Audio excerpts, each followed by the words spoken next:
Hello, students. Today we are going to start with Chapter 5 The Crowded Home, told by Mullah Nasruddin. Now, I'm sure, students, you have heard a lot of stories by Mullah Nasruddin, but who actually was Nasruddin? Well, Nasruddin, as told by people, that he used to live in 13th century in Turkey, and he was considered a populist philosopher, Sufi, and a wise man, remembered for his funny stories. He appears in thousands of stories, sometimes witty, sometimes wise, but often telling about the moral, talking about the moral. Mullah Nasruddin's story has a subtle humor. So let's read about the story The Crowded Home.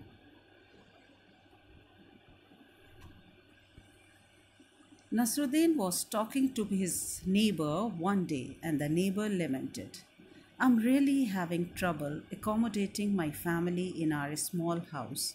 It's me, my wife, my 3 kids, and my mother in law, all sharing the same cottage. Mullah Nasruddin, you are a wise man. Do you have any advice for me?"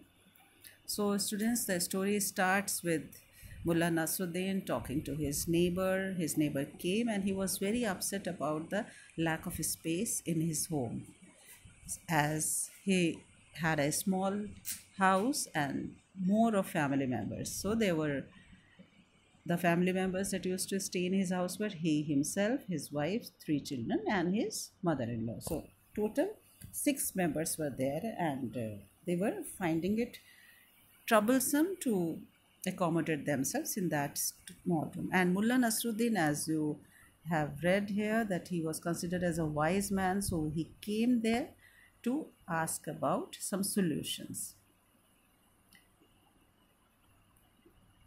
Mullah Nasruddin, you are a wise man. Do you have any advice for me? Yes, replied Nasruddin. Do you have any hens in your yard? I have 10, the man replied. Put them in the house, said Nasruddin. But Mullah, the man remarked, our house is already cramped as it is. So, what suggestion Mullah Nasruddin gave? He said that if you have any hens in your house, just put them in your room. And the man had 10 hens. So, Mullah Nasruddin said, just try it. Though the neighbor said, no, that how can I accommodate more people in my home? The man, desperate to find a solution to his spacing woes, followed Nasruddin's advice and paid him another visit the next day. So next day, obviously there was problem in the house. He again came and said that he's facing problem. Mullah, he said, things are even worse now. With the hens in the house, we are even more pressed for space. So obviously there was lack of space now, as there were 6 members plus 10 hens. So there was a lot of trouble in the house. Mullah Nasruddin paid no heed. That means he paid no attention. He was just took it very lightly. He just smiled and asked, do you have any cows? The man looked puzzled and replied, yes, I have two.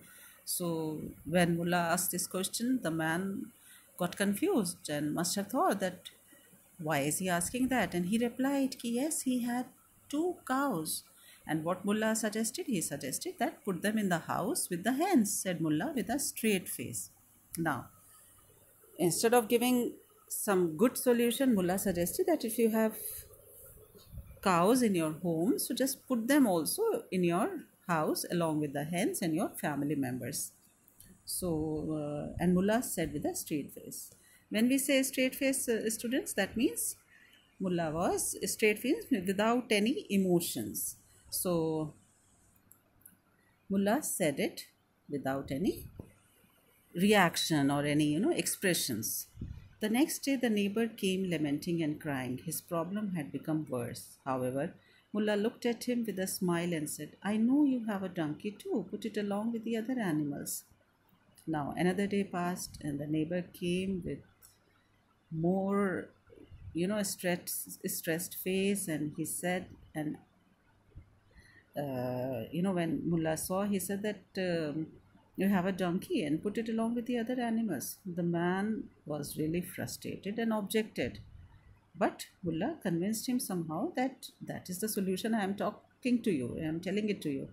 The next day, the man, now looking more distressed than ever, came up to Nasruddin and said, "Now my home is even more crowded. Between my family, the hens, cows, and the donkey of mine, there is barely any room to move." Now, obviously, practically, if we think like in a small house, if so many animals and people are living, so there won't be any space.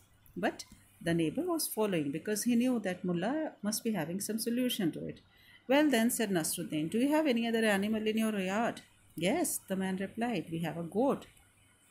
Now, whatever animals he had, Mullah was just suggesting him to put them in the house. "Okay," said Nasruddin, "put the goat in your house too." So once again, Mullah suggested that if you have any other animal, put that also in your house. Now this time, the neighbor really got frustrated and he was just, you know, sort of helpless, but he had to follow the Mullah's advice. And Mullah once again convinced him to put yet another animal in the house. The next day, the man, now angry and exasperated. Now another day has passed.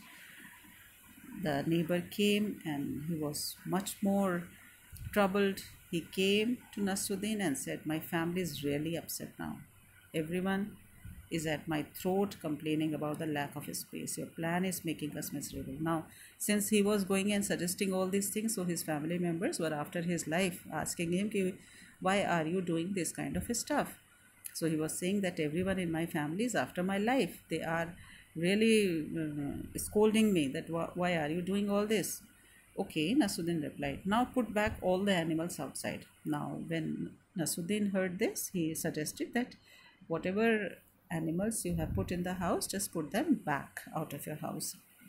So the man hurriedly went back to his house and did, because he was also troubled and his family was also troubled because of all the crowd.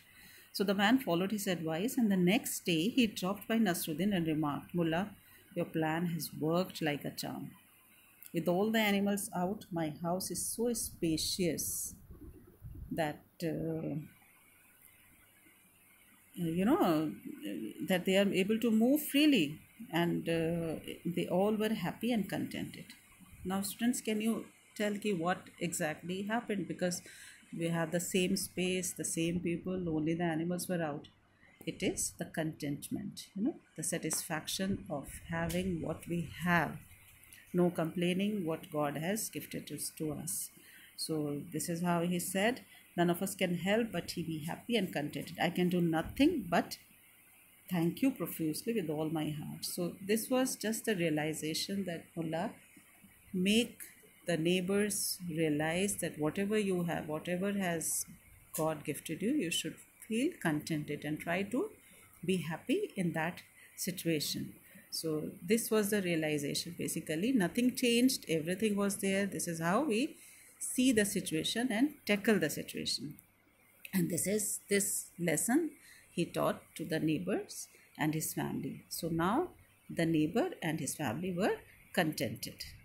So I hope you enjoyed the chapter and learned that the happiness lies in contentment. Whatever God has given us to us, whatever we have, we should feel happy and contented and should try to ignore the difficulties and troubles that come our way. Okay. Thank you.